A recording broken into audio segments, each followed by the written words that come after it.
They had the highest inflation perhaps in the history of our country, because I've never seen a worse period of time. People can't go out and buy cereal or bacon or eggs or anything else. The people of our country are absolutely dying with what they've done.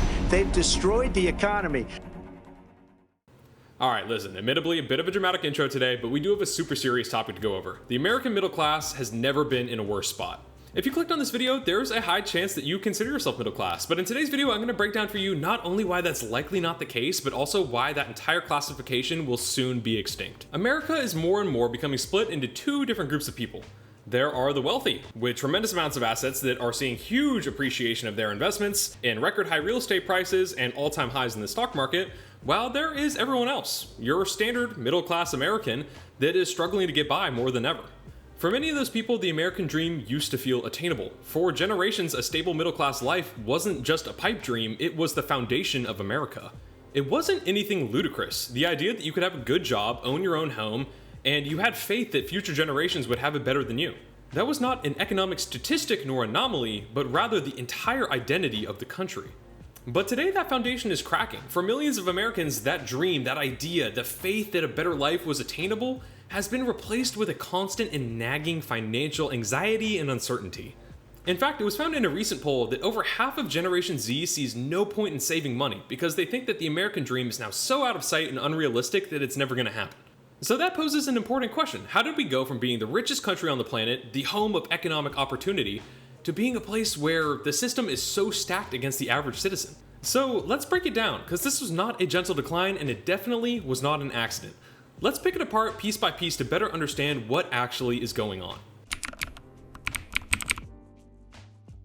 Take this for instance. Back in 1971, a modest majority, 61% of Americans were living in middle-class households. By 2023, that number has dropped to just 51%. During the same period of time, the percentage of Americans in both upper income tiers and lower income tiers has increased, meaning that the middle class isn't disappearing by itself, it's fundamentally being pulled apart from both sides. It's important to remember that these aren't just numbers on a page. It's a quiet catastrophe playing out for millions of families. It's people working harder than ever and still falling behind financially. It's the anxiety of knowing that just one unexpected expense could bring everything tumbling down, be that a medical bill, car repair, life happens. In fact, in a poll from June of 2024, it was found that about 2/3 of Americans who are considered technically middle class report that they are indeed struggling financially. To understand how this has all happened, we have to follow the money. Our investigation begins with the smoking gun of this entire economic disaster, the moment the paycheck stopped keeping up with the cost of life. For decades after World War II, there was a silent contract between the country and its citizens. As the country made more money, as companies prospered, so did their workers. Productivity and wages rose together, hand in hand. But then around the 1970s, that link was fundamentally severed. Get this, between 1973 and 2013, American economic productivity, or the value of stuff that we create every hour, shot up by 74%. But the hourly pay for the typical worker crawled up only 9%. So let's think about that for a second. While we're all working smarter, harder, and more productively than ever, the share of that wealth has not been distributed. It can often be difficult to visualize the scale of what numbers like this mean, but this is quite literally the biggest transfer of wealth in all of human history. We are talking about trillions of dollars. It's important to keep in mind that this was not just the market correcting itself, it was the result of extremely deliberate and calculated decisions. Companies started to get rid of standardized pay scales and move towards more flexible and discretionary compensation methods that allowed them to keep wages low.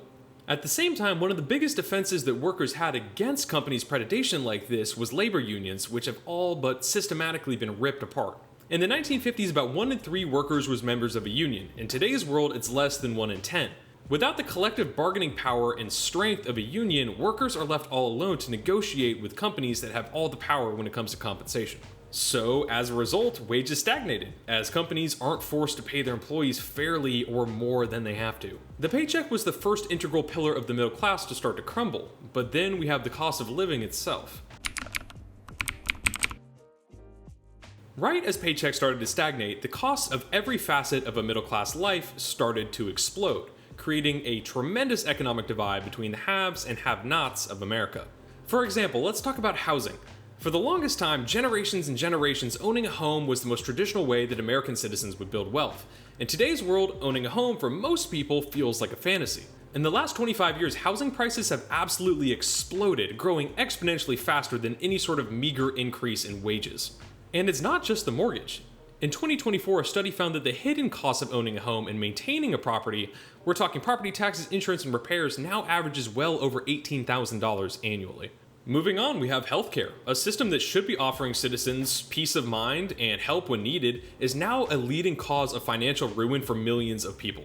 The cost of keeping your family healthy is now oftentimes only accessible to the economic elite, with one medical expense being able to wipe out entire families' financial foundations. Moving on, we have education. A college degree used to be a reliable ticket to a better life. For many people, it's now a financial ball and chain that starts so early before we start making any money. In the last 50 years, the price of a college education has exploded over tenfold, far outpacing both inflation and any type of wage growth in this country. Many Americans are now starting their career buried under a mountain of debt, which means they're having to put off buying a home, having a family, or even beginning to think about saving for the future. This pressure is felt everywhere, even doing something as simple as going to the grocery store. Food prices have exploded. A recent poll found that over 50% of Americans now face financial hardship simply by buying groceries, just to feed themselves. When your paycheck doesn't keep up with the price of your health, your home, your education, or your food, something has to give. And for millions of American families, it's the idea that a financially prosperous future is actually possible. The third piece of this puzzle is the nature of work itself. The quintessential American good job, the kind of job that you could reliably raise a family on, has started to disappear from this country entirely. Starting in the late 1970s, a wave of policy changes and corporate strategies began to actively ship manufacturing jobs overseas where labor was cheaper. And no, this was not an unavoidable side effect of globalization and global trade, but rather a calculated decision made by big business. And the results have been financially devastating for millions of families. Between 1979 and 2025, America has exported over 80% of its manufacturing jobs. And crucially, these weren't just any jobs. They were typically union-based, high-paying, stable careers that were the backbone of entire towns. They were for the most part replaced with service-based jobs that notoriously have far fewer benefits and often lower pay. Automation and new technology is hollowing out the middle class from the inside. Robots, software, and AI have started to replace a lot of the routine, middle-skilled jobs that used to be everywhere.